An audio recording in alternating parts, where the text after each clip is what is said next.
Okey, Assalamualaikum warahmatullahi wabarakatuh. Okey, saya Ustazah Mardiah binti Mamai.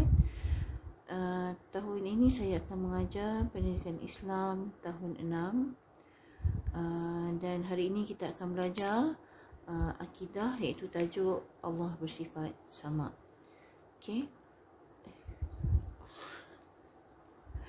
Baiklah. Cuba murid-murid semua lihat pada gambar yang telah saya sediakan. Ini dalam buku teks ya. Kalau ada buku teks, boleh rujuk buku teks. Kalau tak ada, tak apa. Kita akan kongsi bersama-sama di sini. Okey, kita lihat pada gambar yang pertama. Okey, tengok ada seorang murid sedang duduk di stesen bas sambil berzikir subhanallah, subhanallah, subhanallah. Okey, saya nak tanya, adakah Allah mendengar zikir yang disebutkan di dalam hati? Macam mana pula dengan manusia? Dengar ke? Okey, dan lihat pula gambar kedua. Kita lihat ada dua orang murid sedang bercakap-cakap di belakang seorang kawannya. Okey, adakah kamu dapat mendengar apa yang dikatakan oleh rakan-rakan dari jauh? Bagaimana pula dengan Allah? Adakah Allah mendengar? Allah mampu mendengar. Okey, yang seterusnya, adakah kamu dapat mendengar rakan-rakan yang sedang membaca Al-Quran bersama-sama? Dan yang keempat, kita nampak ada orang yang sedang bertahajud pukul 4 pagi atau pukul 5 pagi. Okey, adakah Allah mendengar doa orang yang sedang bertahajud di malam hari? Ataupun bagaimana pula dengan rakan yang sedang nyenyak tidur dalam bilik yang sama? Adakah dia mendengar juga apa yang kawannya sedang berdoa? Okey, seterusnya kita akan masuk pula maksud ataupun makna Allah bersifat as-sama. Okey, Allah bersifat as-sama ni maksudnya Allah Maha mendengar setiap sesuatu, sama ada bunyi yang kuat atau yang sangat perlahan, seperti bisikan hati manusia. Kan bisikan hati manusia kita dapat dengar tak? Okey, contohnya awak berada di sebelah kawan awak. Awak tahu tak apa yang terlintas di hati dia? Tak ada kan? Tak tahu kan? Apa yang dibisikkan oleh hatinya? Tak dengar. Tapi Allah dengar tak?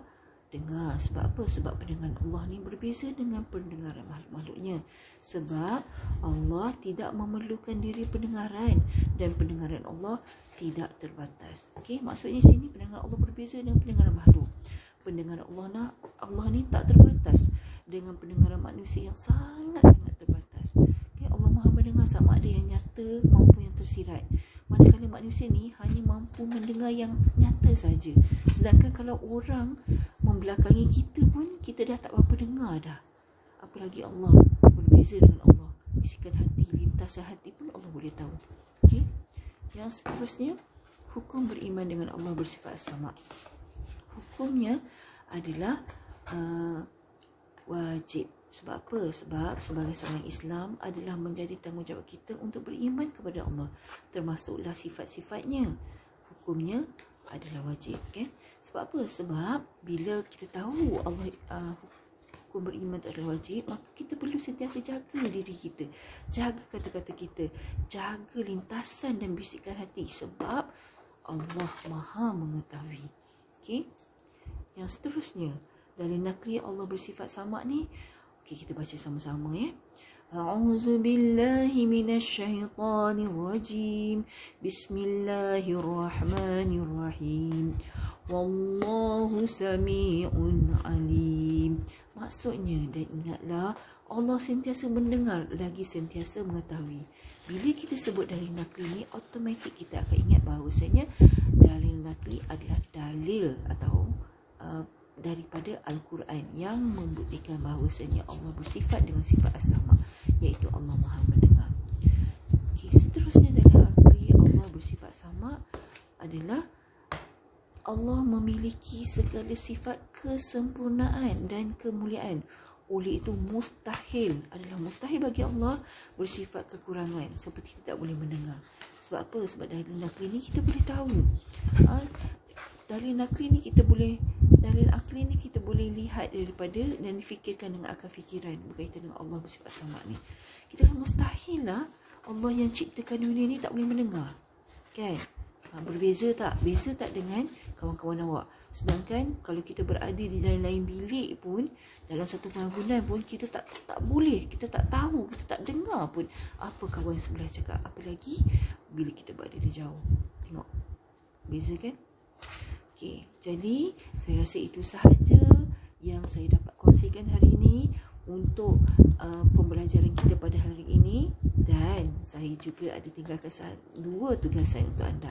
Yang pertama, berdasarkan tajuk yang kita dah belajar, yang saya sila catat isi-isi penting yang terdapat di dalam slide yang dikongsi, dan juga kalau ada maklumat-maklumat tambahan boleh ditulis dalam bentuk nota ringkas dalam buku tulis ataupun kertas. Yang kedua, sila jawab soalan yang disediakan, yang telah saya sediakan dalam Google Form seperti yang dikongsi dalam Google Classroom ataupun WhatsApp. Okey, itu saja. Assalamualaikum warahmatullahi wabarakatuh dan selamat belajar. Bye. Action.